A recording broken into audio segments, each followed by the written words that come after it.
This is the Medical Marijuana Radio Show with Larry Love. All love. Hello, everybody. Welcome to another edition of Medical Marijuana Radio. This week we have our friend Michael Krawitz on. He's going to tell us all about the history of the Schaeffer Report and the Schedule 1 and what's going to happen in 21 and 22. So it's a little bit historical. So we're going to get right to it. Here is Michael. I'm really happy to have Michael Krawitz as my first guest of this new year.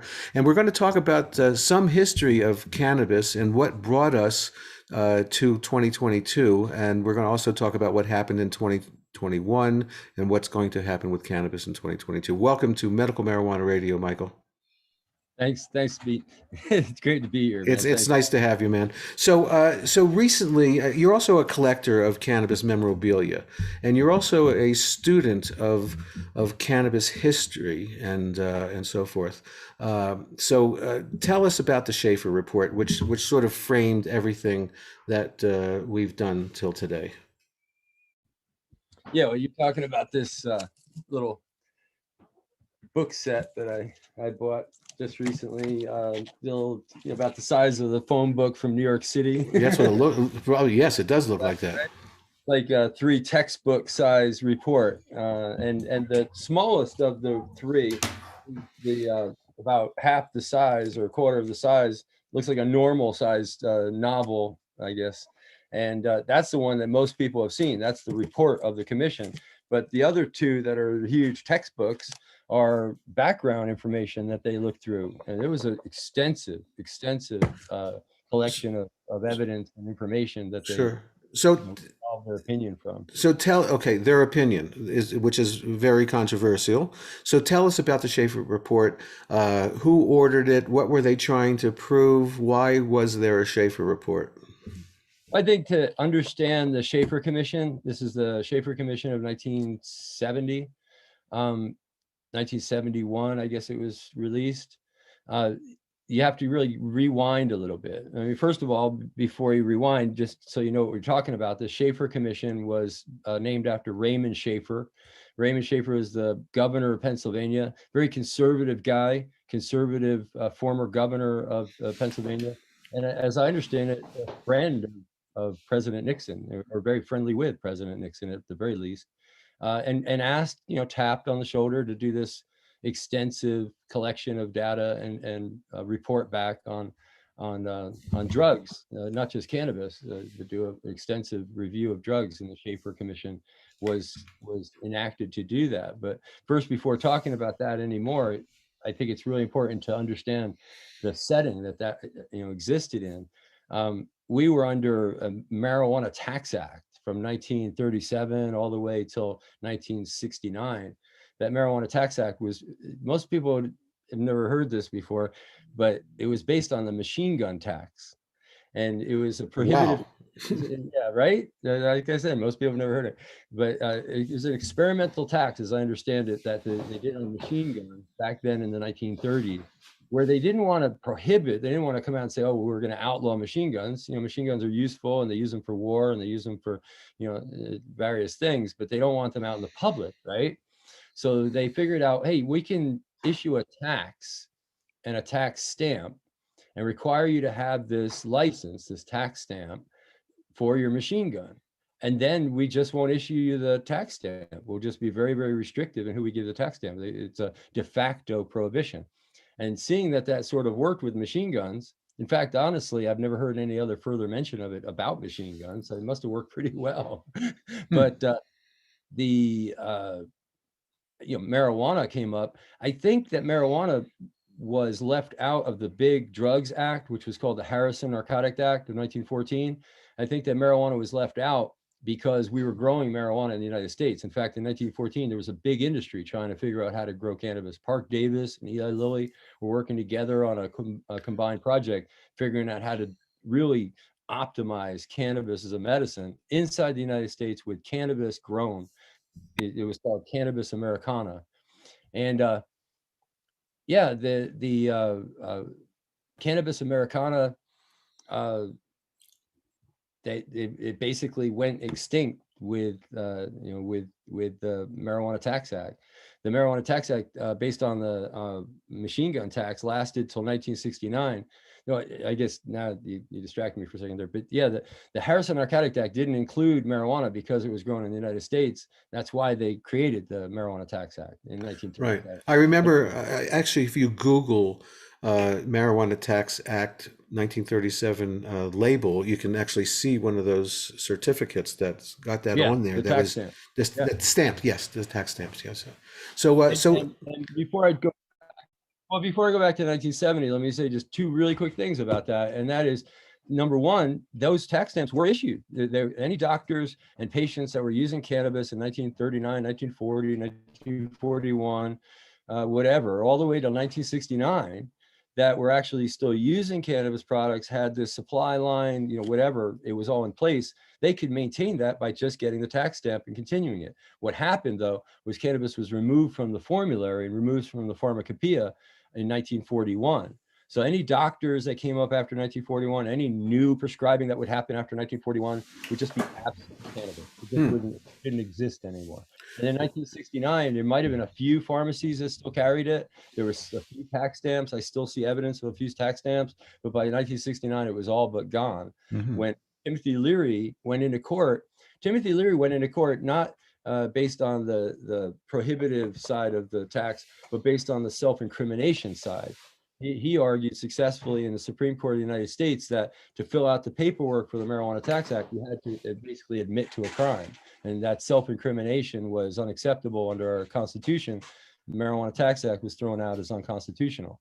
So when they created their new Controlled Substances Act at the federal level under President Nixon, the new federal law of the land, which is still the law of the land today, the Controlled Substances Act put marijuana in this very restrictive schedule based on the Marijuana Tax Act, which was unconstitutional. They placed it in a place based on a previously unconstitutional act. That's where they started from. And the only reason that was acceptable at all at the time was because they promised, they being everybody, the Congress, the president, everybody promised that they would review cannabis and they would put it where it really belongs. If it belongs somewhere else, probably was the part Nixon was hanging on hard.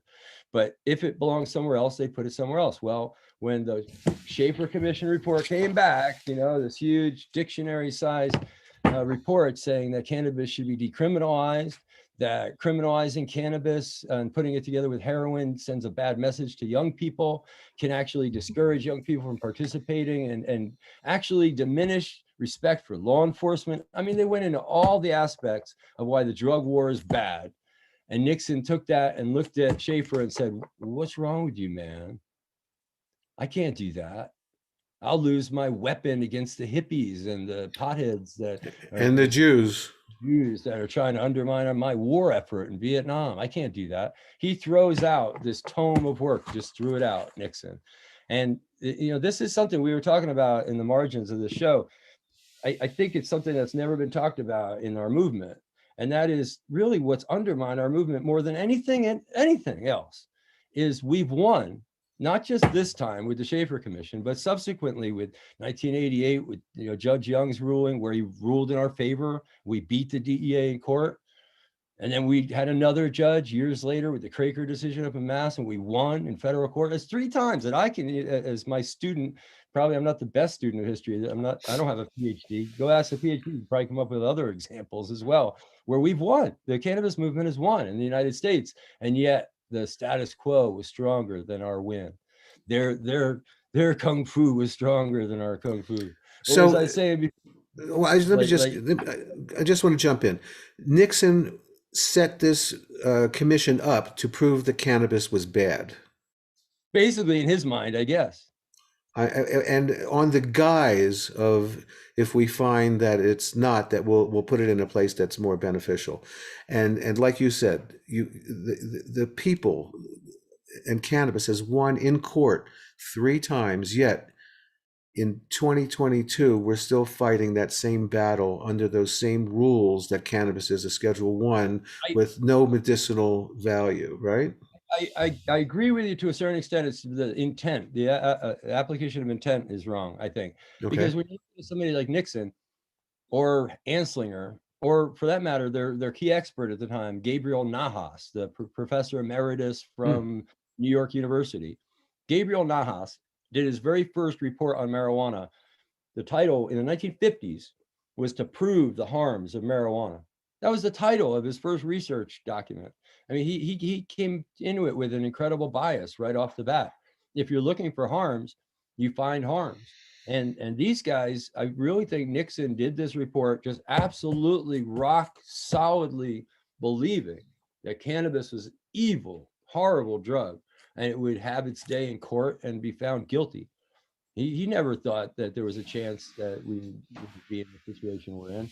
And I think that could be said of other things I've worked on at the international level, where I'm sure it hasn't worked out quite the way Anslinger might have thought it would have worked out. All right. So what changed in the late 80s? You said, I think, 88, another court case was won and so forth. What changed in 1996? How did we go 8 more years to 1996 when California, tell us the story of it, proved that it was a medicine, that it did have medicinal value, though. And we're still...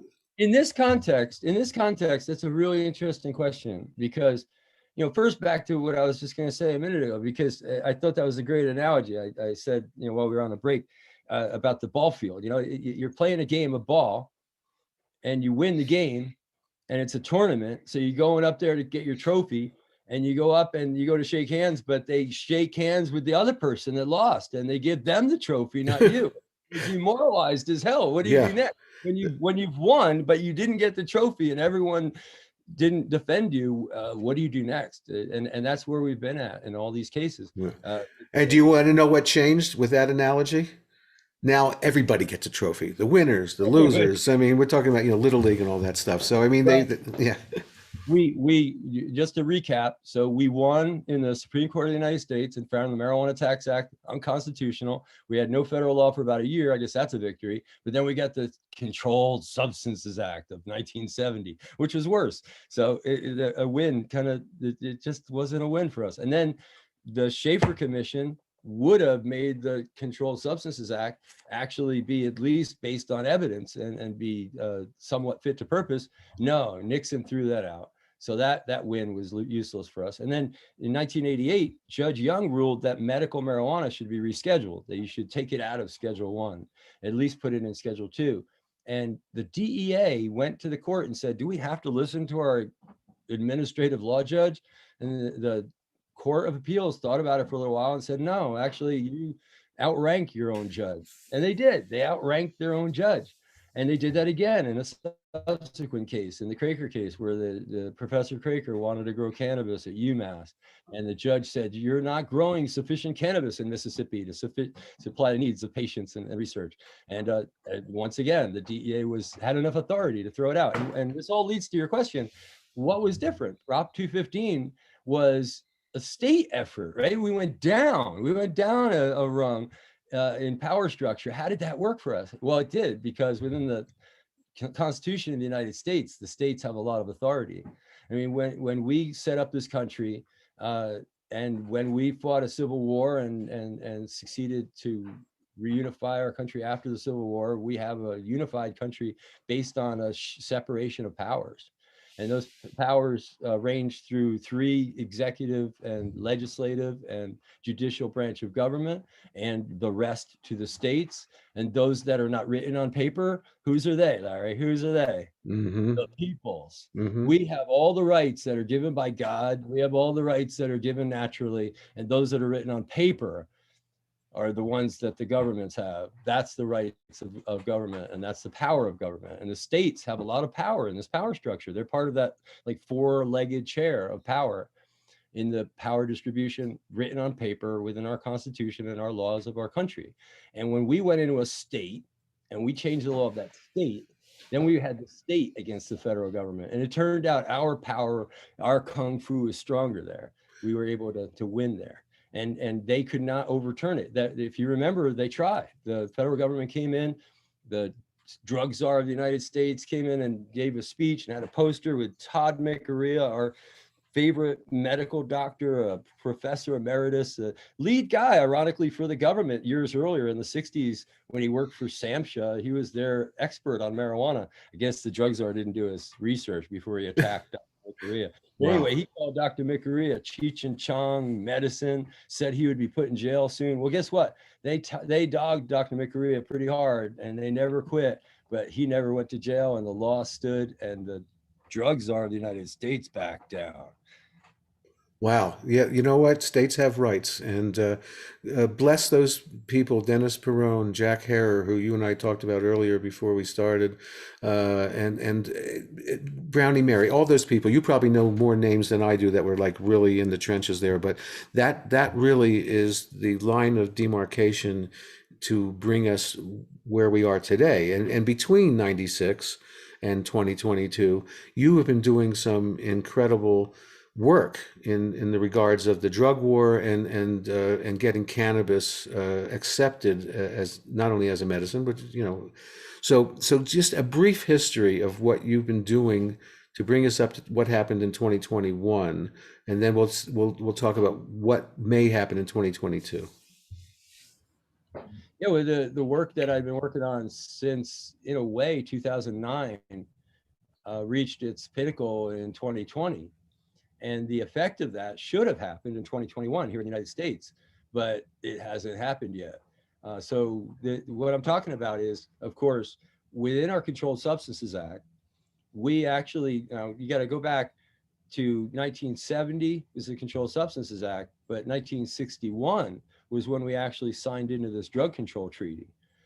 Some say that Harry Anslinger was looking at the treaty to try to bolster the constitutional authority of the Marijuana Tax Act. Evidently, it didn't work. The Marijuana Tax Act was found unconstitutional. But nonetheless, we did sign into this big treaty with consequences to signing into a big treaty on drugs in 1961. One of those big consequences, in fact, the biggest of those consequences, was its implementation in the United States.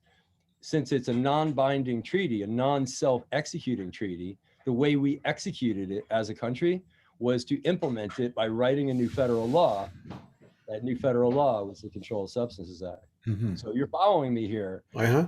We implemented the treaty in our federal law in 1970. The treaty became part of our federal law in 1970 in a very real way. And Harry Anslinger and others, I think, looked at this from a very US-centric worldview of superpower structures that were immutable. And I think things have changed considerably since that time. The grassroots efforts of cannabis reform have also spilled out internationally. And you got countries in the Americas, countries throughout Asia, countries all over the world that are doing bold steps on cannabis reform. Mm-hmm. I think that was way outside of the imagination of what these guys might have imagined under the treaty. So let me tie this together. The treaty for the world, what's the treaty called? What's the exact name of the treaty? 1961, we signed the Single Convention on Narcotic Drugs. Okay, so that would have to be changed and amended in order for us to change our law here, or how's that going to work? How's that going to work out still? Because it's still a Schedule 1. When I started as an activist in the mid 90s, I had a vision of, and this drove a lot, and it still drives a lot of my work in activism at the international level, was this vision of the President of the United States getting ready to sign some bill into law that we love, and somebody on the other side of the table saying something about the treaty, and everybody looking like they didn't know what to say next. And I still to this day am trying to interpret that vision, and it actually over time I have changed my interpretation of that vision. But nonetheless, it means very definitely that the treaty is an issue. And at first I thought, well, like you just said, maybe the treaty would prevent us from changing our law. Well, recently we've done a very extensive review. When I say we, the cannabis movement, I've been enlisted as much of the top leadership in our legal sector, if you will, the Cannabis Bar Association, International Cannabis Bar Association, et cetera. Many lawyers and attorneys from various parts of the country and the world that I can interact with have asked questions about this. And the best I can tell, no, we can actually legalize cannabis We can deschedule, as we're doing in either the House version right now or the Senate version in the US federal system. And if that were to hit the president's desk and get signed into law, it's just fine. We can just give a big FU to the treaties. There's very good case law to that. But there are some issues that have come up with related to that. I could go into those later. But nonetheless, we can do it. The treaty will not stop us from legalizing. We can absolutely legalize. But there's a thing, all right? We haven't legalized yet. And right now we're under the treaty because of the federal law. And that's, I think, the world that people skip over, thinking about what's next, thinking about, can we do it? Thinking they focus so hard on tomorrow that they forget to focus a little bit on today, which right now we are under the treaty because it's written into our federal law. And I'll have to say it again and again, but it's got nothing to do with the treaty. It's got to do with the United States federal law as it's written right now, has that text in it. Right. And binding, it's federal law. And one of the things about it is so cool because remember I was talking about the federal court and Judge Young, and Judge Young's ruling, specific part of it that stuck in my mind was when he said that cannabis was safer than many of the foods we commonly eat, safer than even potatoes. What a true story. Yes. 1988. Wow. And we were overruled at that time, and the DEA used the treaty in their argument as part of their argument. And in that and every other case that I've seen of them in federal court, they've used that argument. Nonetheless, right now, and this is the crazy part, right? So within our federal law, the part of the federal law that they were addressing, there's a 5-point analysis. You remember a lot of times we've gotten mixed up and mired in this. Is it accepted as medical value? Does cannabis have accepted medical value? Like this key pivotal question that comes up and again. That's because that's part of federal law. That's a specific part of federal law. The next paragraph, literally, as you go down reading this bill, reading this 1970 US law, the next paragraph is about treaty obligations. And in that paragraph, it supersedes that previous paragraph. In other words, with no regard for whether it has accepted medical value in the United States, with no regard for whether it fits in one of these stupid categories that DEA has been messing with us over for 30 or 40 years, with no regard for any of that, the Attorney General must issue placement based on the treaty change for a drug. That the Attorney General has that authority given and that responsibility given the Controlled Substances Act text to actually schedule a drug based on a change in treaty status. And again, I don't think Anslinger ever expected the treaty to go backwards, but with 5 years of work over at the World Health Organization in Geneva, we were able to convince them with the evidence by presenting them with the evidence, presenting them with the cannabis experience that we've had in the world, all over the world. And it wasn't easy, but we did it. Cannabis movement did it. And we had a good relationship with the World Health Organization. In the end, I think they did a competent job of analyzing the evidence. And like the Schaeffer Commission, they came out with their own textbook size report, but theirs was binding. And they sent it over to the United Nations, meaning that the United Nations could not oppose. They could not accept it, but they couldn't oppose it. They couldn't go opposite direction like they could, in a U.S. system. In the international system, they couldn't do that. And what they wound up doing was having a vote, and they couldn't just dismiss it as nothing. They had a vote on it, and we actually won the vote, and we rescheduled cannabis at the international level.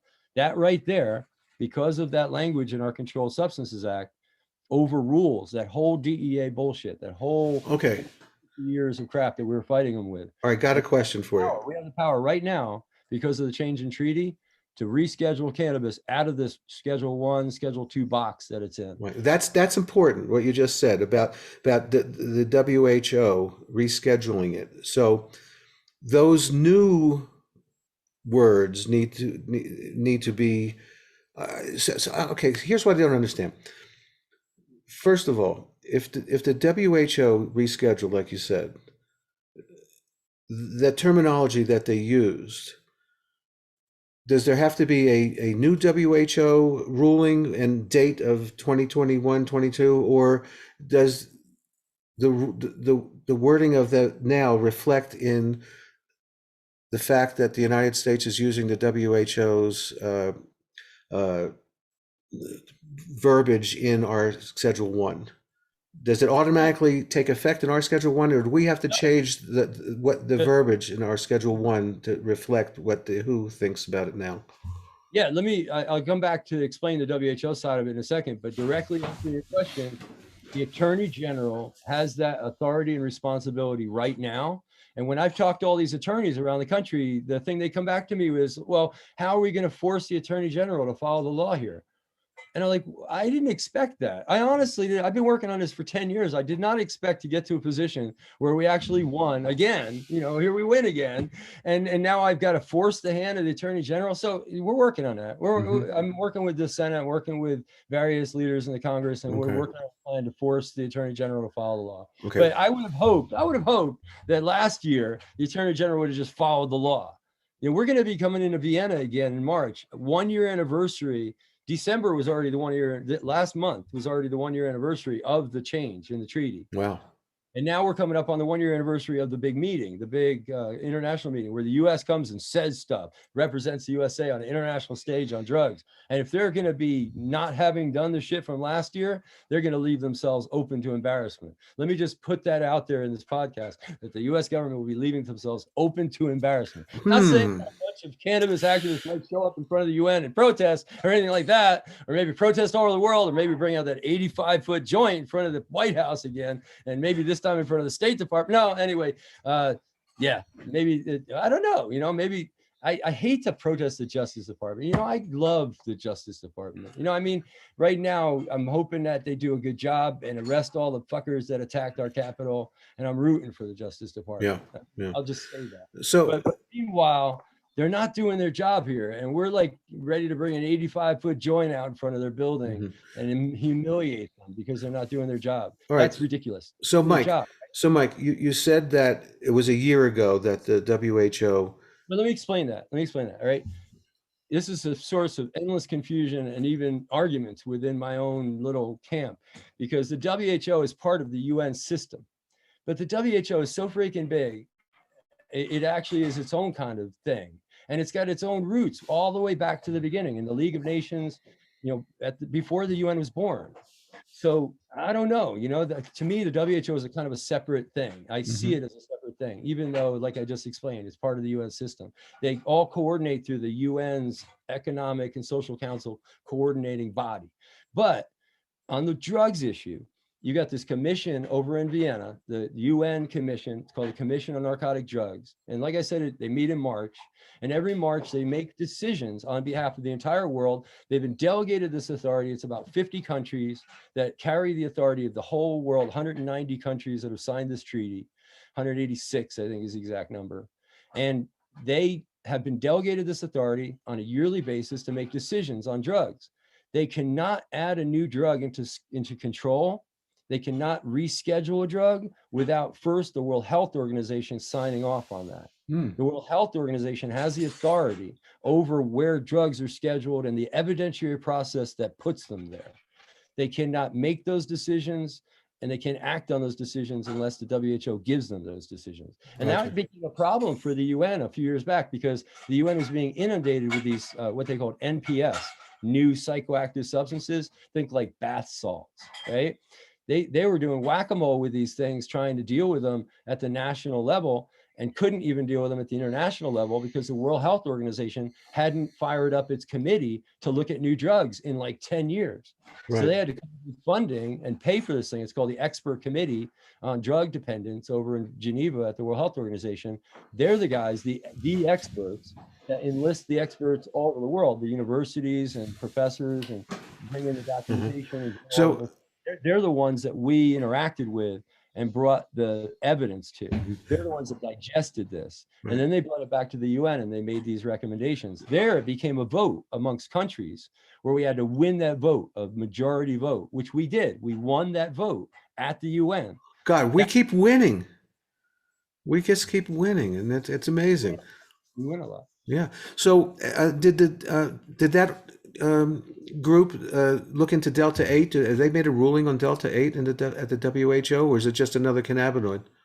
They actually talked about that. We asked them about it. They talked about that. They did look at CBD, and they considered, especially because of the fact that there is a CBD product, this cannabis dialects product. Epidiolex. Dialects product. Yeah, they they were very cognizant of that and knew that there was a product out there. It would be almost humiliating if they didn't look into CBD as a, Right. Well, CBD is a natural occurring cannabinoid. There's so many. I started writing on a little index card next to my desk, unique things about cannabis, and I wound up making it like a whole big little pamphlet of unique things. Because here's another unique thing about cannabis, because when they put it in the law, they didn't know about CBD. They didn't know about Delta 8. They didn't know about a lot of these things from the perspective that we have today. CBD isn't listed in the treaty, and they made no attempt to try to list it as a subordinate. But isn't the word cannabinoids listed in the treaty as a umbrella? No. What they do in the treaty is they consider cannabis or cannabis extract, cannabis tinctures, and what that basically comes down to is, and this becomes a word battle between nations and between these entities. Are you looking at a hemp product, an exempt product under the treaty? Industrial use of products are exempt from treaty. So once you start looking at the cannabis plant as hemp, it's no longer controlled in a treaty. It's an industrial exemption, industrial/horticulture exemption from treaty control. And now it's an exempt product from the treaty. And now you're getting CBD from that. It's a sub-product of an exempt product of the treaty. In other words, it's an extract of hemp. Now follow me here. If you look at that plant as a marijuana plant, which is controlled under the treaty, and now you extracted the CBD from that marijuana plant, and now you're getting extracted marijuana, that is covered under the treaty. And that's where it gets so convoluted.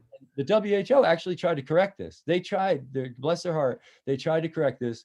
What they suggested was to write a note in the treaty that said that CBD was not in the treaty. As stupid as that sounds, they wanted to make it clear that they actually looked at CBD on its own merits. They decided it doesn't represent any threat to humanity. It doesn't need to be controlled, doesn't need the industrial exemption. It could be exempt on its own right. And they wanted to make that clear. And the only way they thought they can make it clear, because it's already sort of in there as a cannabis extract, was to actually do a unique thing, write a note and put that in the margins of the treaty, saying that even plant-based CBD may have a trace amount of THC in it, should still be considered exempt and not considered a drug, even if it is so-called a marijuana extract. And the nations rejected that. They rejected everything that the WHO did that was common sense, that was trying to do good housekeeping. They tried to make it so it wasn't so confusing. Right now, you've got like 3 different schedules in 2 different treaties. And they tried to make it one treaty, one set of schedules, 2 schedules. And they rejected all that and wound up keeping it very convoluted. It's still in treaties. It's still in several different schedules. See, THC, because THC was discovered in the late 60s, and the treaty, remember, was signed in 1961 before THC was discovered. THC wasn't in the treaty. They put it in the next treaty. And it kind of makes sense if you think about it, because if you remember, a lot of people were idiotically calling THC a hallucinogen and thinking of cannabis actually as some sort of hallucinogen. Now that we're so expertise in hallucinogens, we laugh at that, right? Yeah. But back then we didn't know so much about hallucinogens, and we argued differently. We didn't laugh. Well, laugh, correct response to that. It's laughable. 1971 treaty that we signed on hallucinogens, they put THC there. So THC, mostly seen by many as just a synthetic THC, because if it was plant-based THC, it would be an extract of cannabis, and that would be in the 1961 treaty. Wow, how convoluted is that? So, all right, let me get. Thing. There's another detail here that you'd never see. I want to drag you into this because I want you to hear this. The WHO tried really hard, again, bless their heart, to level the playing field between the natural plant and the synthetic chemical compound, usually made from petroleum oil compounds that we're dealing with. Fake CBD, fake THC, they call it marinol, right? Jabinol, marinol, that's all the legal THC that it might be pure synthetic. absolutely no plant material involved. It doesn't matter to the DEA. That's perfectly acceptable in Marinol to be pure synthetic. And right now in the treaty, for different reasons, but both CBD and THC are very unfairly disadvantaged to those petroleum oil-based synthetic copies. It's much easier out there to produce CBD or THC synthetically and sell it than it is to grow the plant material and get the very same product from the plant material. And that's ridiculous. It's unethical. It's unsustainable. I mean, you could go on. There's 100 adjectives to describe that. The WHO tried to correct that, and the nations rejected it and refused to pass those recommendations. So, wow, that's really interesting that the nations organization needs to be worked on. I guess you've got the WHO now; they understand. When I say the nations, I can give for specific names. Like the country of Nigeria gets a merit badge for being the most vociferously and loud anti-marijuana voice in these UN processes. Russia gets 2 merit badges for putting a lot of energy into anti-marijuana bullshit at the UN level here in Vienna.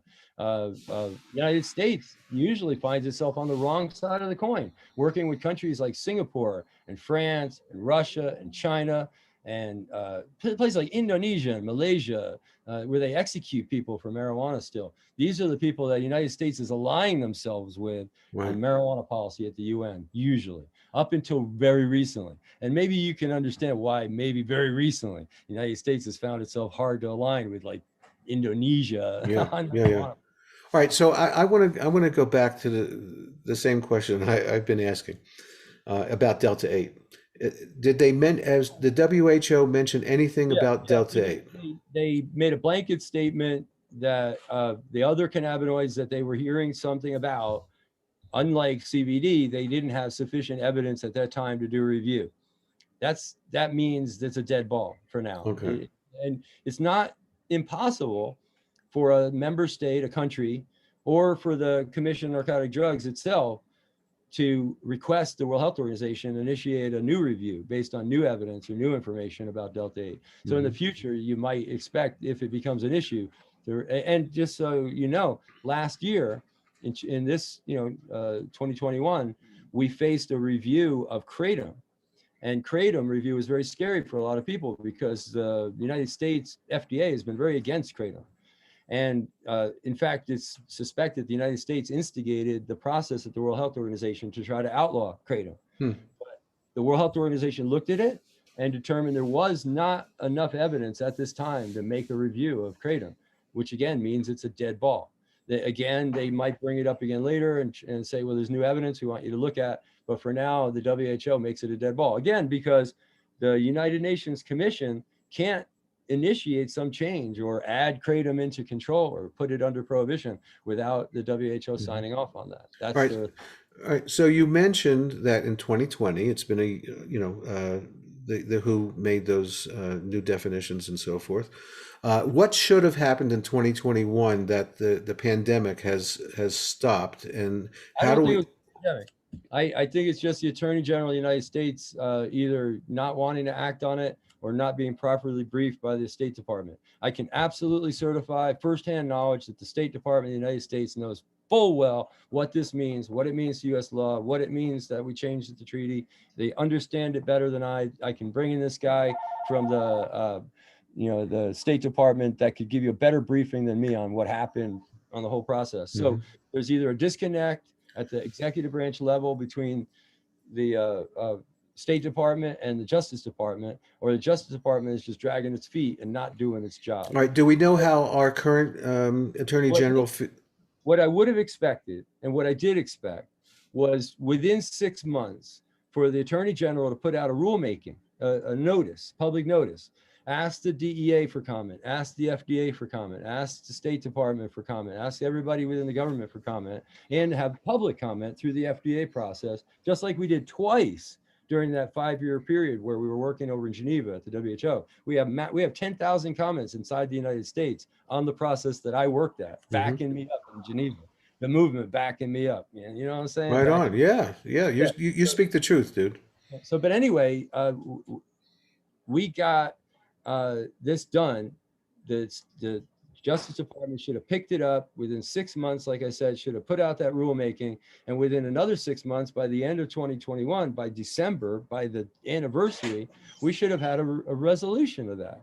And we were ready to argue that Schedule 1 and Schedule 2 are just no longer appropriate. They're no longer appropriate based on the science, the evidence, and now a change in treaty and a change in the World Health Organization's position supporting our position that it should not belong in Schedule 1 or Schedule 2, leaving, I think, in a practical sense, the Justice Department open to make a fair rulemaking of whether it should be 3, 4, or 5. And moving cannabis, again, this isn't instead of descheduling under federal law like we're doing. It's in addition to descheduling under federal law. This is a totally separate thing.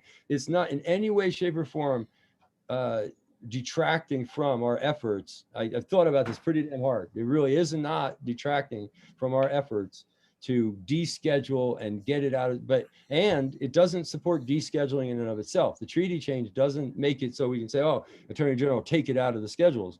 But Schedule 5, could you imagine, get rid of the banking issue, get rid of the guns and marijuana issue, get rid of the federal housing issue, get rid of the state lines issue, get rid of the interstate commerce issue. I mean, I'll go on. And then the secondary issues, the hundreds and hundreds and hundreds of depositions and what do you call them? The documents that lawyers put in to try to get their client out of a brief or something else. The document that you put in to try to get out of prison because there's a new rule, there's a new law. Oh, clemency. Yeah, the clemency petition, thousands, tens of hundreds of thousands of clemency. Well, that's what you're going to see from Schedule 3, 4, 5. All right. So with all that said, okay, what's going to happen in 2022 in order to move forward with all the new realizations by the WHO and other countries that are doing research and legalizing and so forth?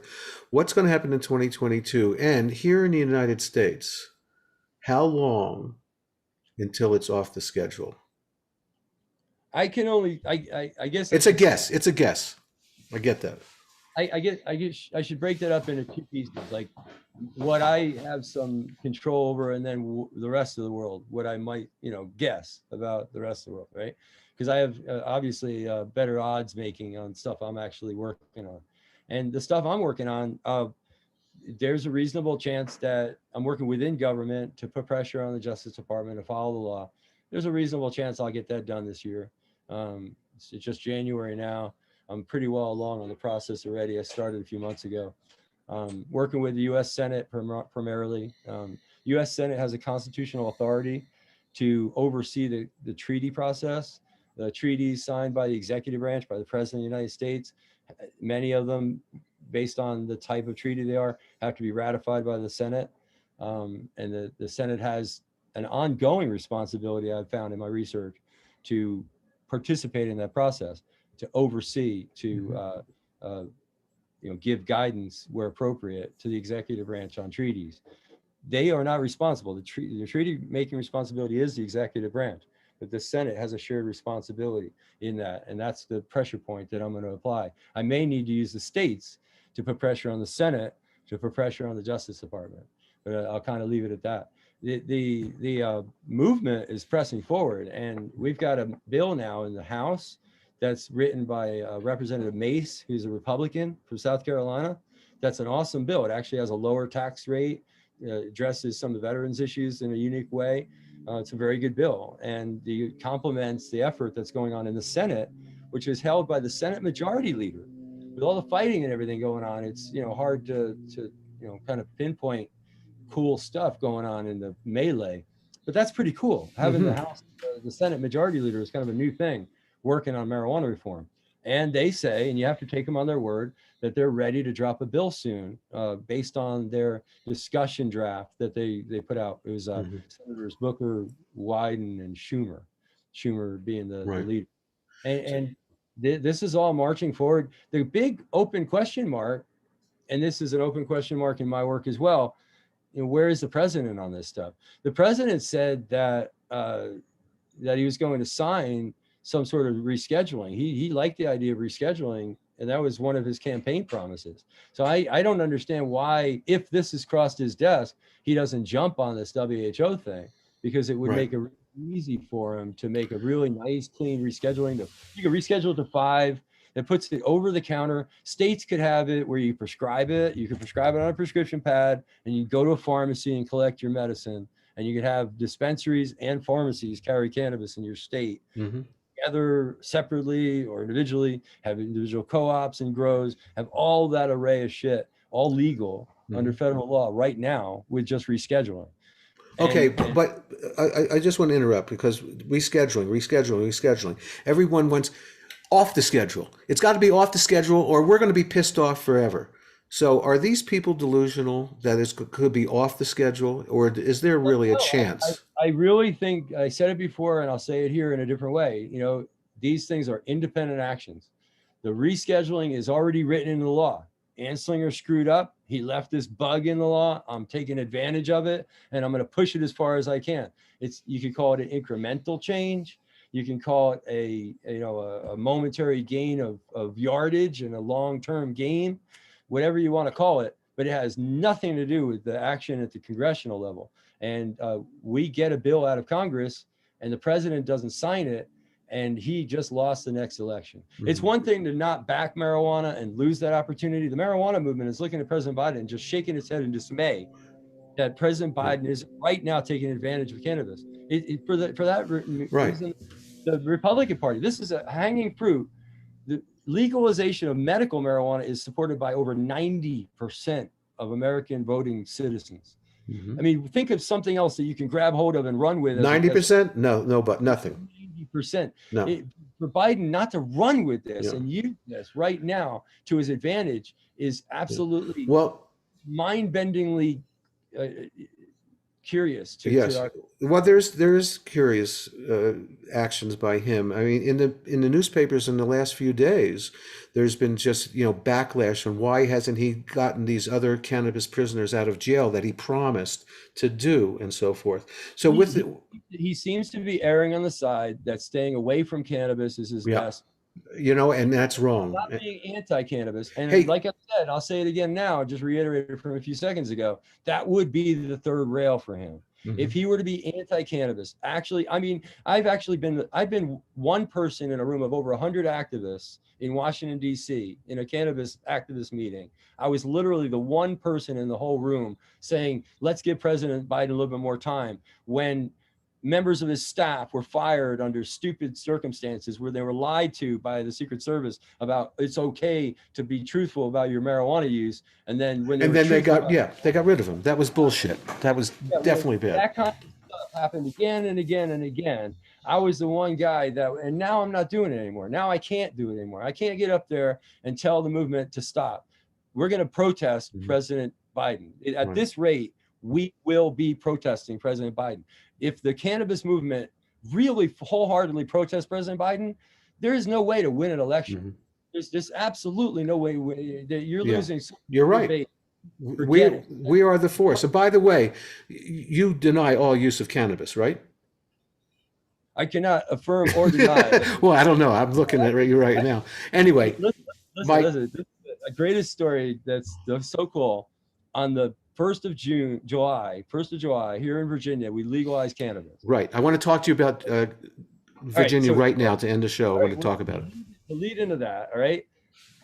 On the 1st of July, we legalized cannabis in Virginia, but we already had cannabis legal in Washington, D.C., but it's illegal to cross from one to the other. Right, exactly. So on the night of July 1st, as cannabis was legalized, we had a ceremonial handoff of cannabis and seeds on the bridge. We invited the DEA and we invited the press to come arrest us on the bridge, violating federal law, because we were going to do it. And we handed off all this stuff on the bridge and no one came to arrest us. They came and did all kinds of interviews. It was a really incredible event. And then leading up to that event, on the day, I'm doing live TV in Charlottesville, Virginia, live network news as people were watching dinner. They're watching me on TV talk about this. And she asked me about going on the bridge and handing off the seeds and marijuana. And I just thought, I can't do it. I can't say it. So I used that line. I never used it before or since. I'll probably never use it again. But I said, I cannot confirm nor deny that there will be a whole bunch of people violating federal law tonight at exactly midnight. by handing a bunch of marijuana and seeds. I can't confirm or deny that that's going to happen. See, I'd like to, for everybody that's watching right now, I want to describe the difference between an advocate for cannabis and an activist. This is an activist, okay? And the difference between those two terms is an activist is willing to get arrested. That's the way I view it, okay?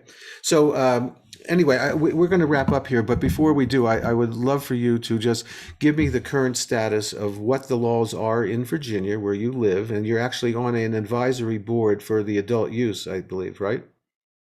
All right, so unmute your mic and tell me a little bit more. We have about 4 or 5 minutes left to go. Yeah, no problem. Virginia is very interesting.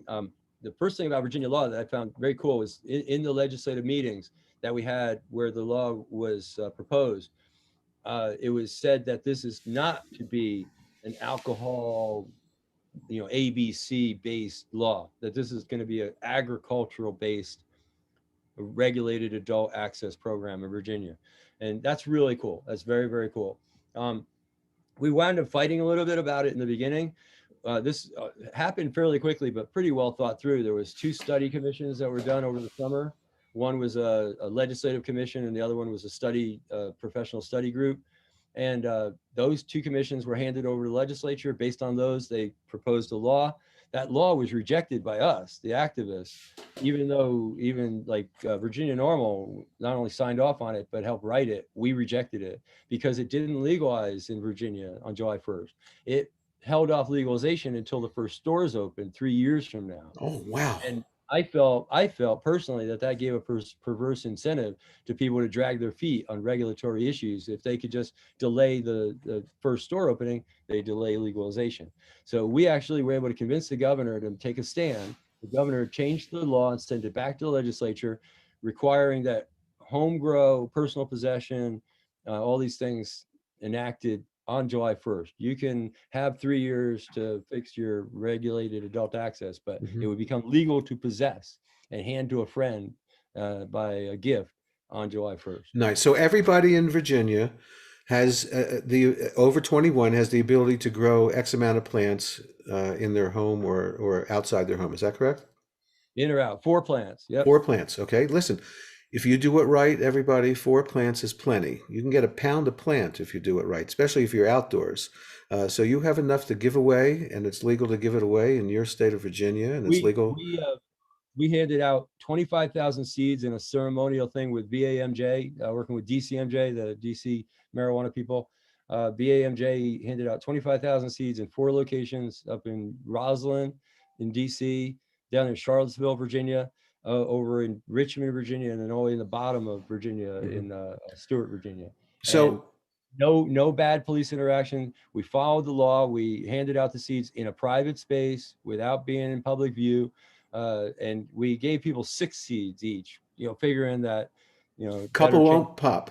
Yeah, getting 4 plants out of 6 seeds was better odds, right. We thought. Well, you also have to take in consideration that a couple might be male, and you only want to grow female plants. So that was a great thing you did, and I thank you from the bottom of my heart for you and your crew and everybody that went out there to do that. That's an amazing feat. There's a little detail that I got hanging in my head I don't want to forget. The legislature almost didn't approve of the governor's changes to the law, and it wound up being a tied vote in the Senate, and had to bring in the leader of the Senate to vote and make a tiebreaker and vote our way. Otherwise, we wouldn't have won. We won by a tiebreaker vote to actually leave. So how many medical dispensaries do you have in the state? The medical marijuana law was already set up, but in the last year or so, it became a real medical marijuana law and not an affirmative defense. Previously, you never heard me talking about it before because it was an affirmative defense law. Right. And I can't tell a veteran to use medical marijuana under an affirmative defense law. Right. That's not good. So what kind of program do you have? Is it hard to get in? Is it expensive to get in? It's hard to get in. It's expensive. Yeah, it's all those things. It's run by the Pharmacy Board of Virginia. It's not terribly expensive. It's not terribly hard. It was a little onerous. The paperwork is onerous to figure out. It's specific to Virginia. It's not a recommendation. It's a certificate from the state. And for who approves the recommendation? you get a doctor's, certificate signed by this doctor, and then you send it in to the pharmacy board. They approve it, give you the card, and then you can go to an approved dispensary, which is only a handful around the whole state. I think there's 6 in the whole state. We only have a couple minutes before we go.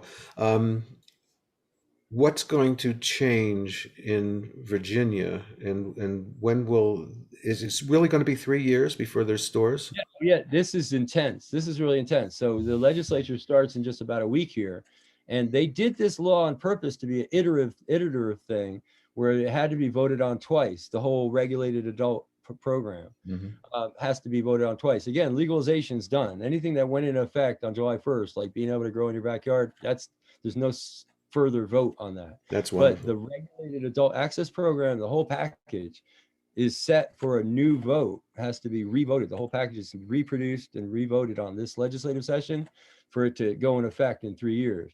And that's pretty intense because we've had a big shakeup in Virginia politics, and it's anyone's guess how this is going to unfold this year. It's very exciting. Well, you know what? While you have, go ahead. Well, I just want to finish by saying that if all works out the way it's planned, we have a whole new structure. It's the Cannabis Control Authority, which is a board that will make all these regulations. Those are paid employees of the state. They've already been hired. I met them. They're pretty cool. They seem pretty open-minded, small group like they usually are. And then there's Advisory Council. That's what I'm on, the Virginia Public Health Advisory Council. We have like WHO oversight on these guys. It's unusual in our state laws, but we actually have to sign off on anything that has some aspect of public health to it in the regulations. Has to be signed off by the Public Health Authority. So we have a considerable amount of, and there's also an equity board, an equity commission that actually gets a fairly large percentage of the tax revenue from the cannabis products that are going to be sold in Virginia to use for education and grants and things. Gotcha. All right, so I'm going to ask you this question one more time before we say goodnight or goodbye or good morning. How many months here in the United States, within a 5-month window, how many months will it take before the scheduling gets changed for cannabis so that we can do our business with banking and all that stuff? I'll give you a big window, but you only have 1 minute to give me the answer, and go. I don't even think I need a whole minute for that, Larry, because it's in the hands of the Attorney General, and he has quite a bit of authority here. I trust him to do a good job. If the spotlight's on him and he has to do, he has to work on it, he has to take it seriously. If he doesn't take it seriously, I don't even know that there's anything for us to compel him to do so. So it could happen in 6 months or so. Like I said, easy timeline of 6 months from now into this year, we could see rescheduling or not. Before the next election, don't you think it's extremely important? You got 10 seconds. Yeah, yeah, it's extremely important. We're working on it as fast as we can. I should be able to develop some pressure in the next couple of months. Yeah. Okay, I got to stop you right there, and I got to sign off. I just want everyone to know, Virginia is very lucky to have this person on their advisory board. The United States, every state is lucky to have this person talking and speaking out. The whole world is lucky to have Michael Krawitz not only flying all over for years and years to advocate for not only this plant, for the drug war in general. So on behalf of the whole world, I'm going to thank Michael Krawitz right now. And I love you, my brother. Be well. Final words. Thank you for that, man. I can't follow that up. Much love. Love hanging out with you. And peace and love. Follow up. Give me a shout. Peace and love, my brother. We'll be right back after this. This is the Medical Marijuana Radio Show with Larry Love. Wow, that was incredible. Thank you, Michael. Also want to thank my 2 radio mentors, both with the initials HS. Thank you for your inspiration. Don't forget, every Friday and Saturday night, midnight East Coast, 9 p.m. West Coast on Clubhouse, Late Night with Larawana. That's me. We'll see you there. Peace and love, everybody. Peace and love.